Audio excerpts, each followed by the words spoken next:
Hi, welcome back. Our previous lesson was on individual supply. Today we'll be looking at market supply.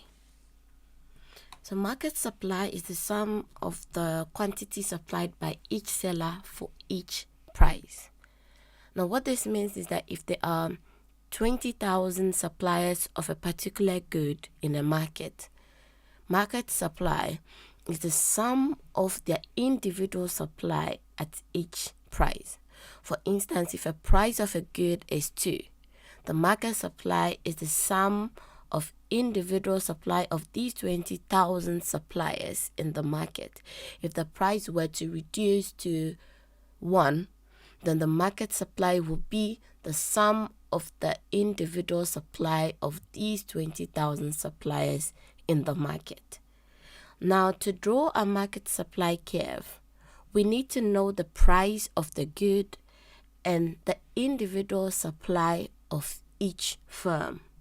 Let's assume a very simple market of apples with 3 sellers: seller A, seller B, and seller C. Now, the price of apple ranges from 1 to 5. If the price is 1, seller A will sell 100 apples. Seller B sells 200 apples. Seller C sells 300 apples. If the price increases to 2, seller A increases his supply to 200. Seller B sells 300. Seller C sells 400. Now, when the price will increase further to 3, seller A increased its supply further to 300 apples, seller B increased to 400 apples, and seller C increased to 500 apples. When the price increased to 4, seller A is 400 apples, seller B supplies 500 apples, and seller C supplies 600 apples. When the price increased to 5, seller A increased the supply to 500 apples, seller B increased the supply to 600 apples, and seller C increased the supply to 700 apples. Now we can use this information to find our total market supply. To find the total market supply, we need to add the individual supply at each price.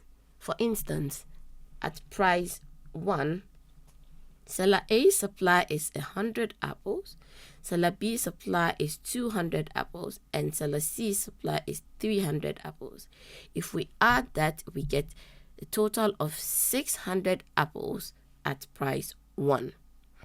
When price moved to 2, seller A increased their supply to 200 apples, seller B increased the supply to 300 apples, and seller C increased the supply to 300 apples. The total of this is 900 apples at price 2. When price increased to 3, seller A supply is 300, seller B is 400, and seller C is 500. So the total market supply at price 3 is the sum of these individual supply, which is 1,200. And when price increased to 4, seller A increased the supply to 400, seller B to 500, and seller C to 600, the total of which is 1,500 apples at price 4. Then finally, when price increased to 5, seller A increased to 500, seller B to 600, and seller C to 700, a total of which is 1,800 apples at price 5. So with this information, we finally see the total market supply, which is 600 apples at price 1, 900 apples at price 2, 1,200 apples at price 3, 1,500 apples at price 4, and 1,800 apples at price 5. We can use this to draw the market supply curve. Now, our market supply curve here shows the relationship between the price of apples and the total quantity supplied in the market. Point A on our supply curve shows that when price is 1, the total market supply is 600. Point B shows that when price increased to 2, total market supply increased to 900. Point C shows that when the price increased to 3, total market supply increased to 1,200. Point D shows that when the price increased to 4, total market supply increased to 1,500. And point E shows that when the price increased to 5, total market supply increased to 1,800. So this curve shows the market supply curve. One thing to note about the market supply curve is that it's upward sloping. And this means that at higher prices, the quantity supply increases. As prices increase, the quantity supplied will also increase. And there are two things that account for that.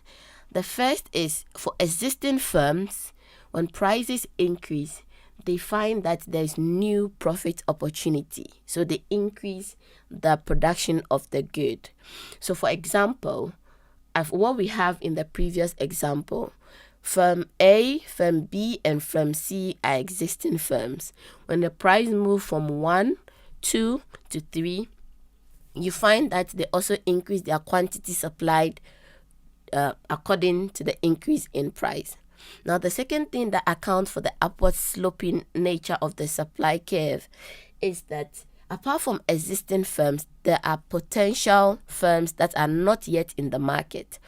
So, for instance, if price is 1, there are firms that find that at that price, it's not worth selling apples.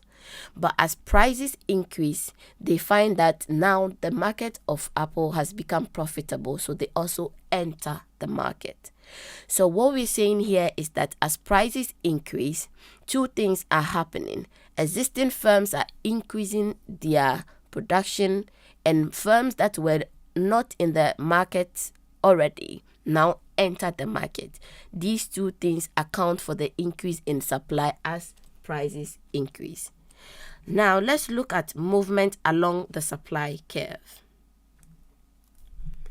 If the price of a good changes, it changes the quantity supplied of the good. For instance, as price moves from 4 to 2, quantity supplied also decreases from 1,500 to 900. Now this is what we call movement along the supply curve. It simply means that we move from one point, for example, A on this curve, to another point on the same curve, B. You can use this arrow to trace it. And it also goes the reverse way.